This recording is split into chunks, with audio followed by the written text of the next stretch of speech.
Swine విహారం కలవరపెడుతోంది. H1N1 virus ప్రాణాలతో చెలగాటమాడుతోంది.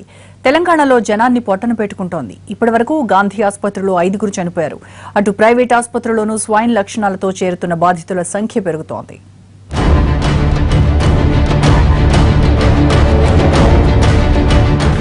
చలికాలంలో స్వైన్ ఫ్లూ చెలరేగిపోతోంది. ముఖ్యంగా తెలంగాణలో వైరస్ ప్రభావం ఎక్కువగా కనిపిస్తోంది. గాంధీ ఆసుపత్రితో పాటు ప్రైవేట్ ఆసుపత్రుల్లోనూ వ్యాధి లక్షణాలతో ఎక్కువ మంది వచ్చి చేరుతున్నారు. ఈ సీజన్లో ఇప్పటివరకు 5 చనిపోవడం ఆందోళన కలిగిస్తోంది.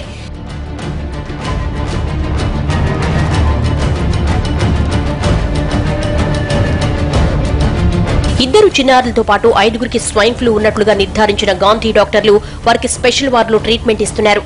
జనవరి 1 నుంచి ఇప్పటి వరకు 5 చనిపోయినట్లు చెబుతున్న డాక్టర్లు జనం అశ్రద్ధే ప్రాణాల మీదకు తెస్తోందని అంటున్నారు.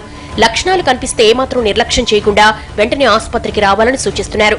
ప్రస్తుతం వ్యాధి లక్షణాలతో ఆసుపత్రులకు వచ్చి చేరుతున్న వారి సంఖ్య అంతకంతకు పెరుగుతోంది.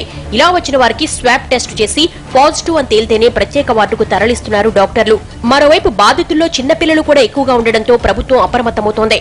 స్వైన్ కేసులు ఎక్కువగా నమోదవుతున్న ప్రాంతాల్లో ప్రత్యేక చర్యలు తీసుకుంటోంది.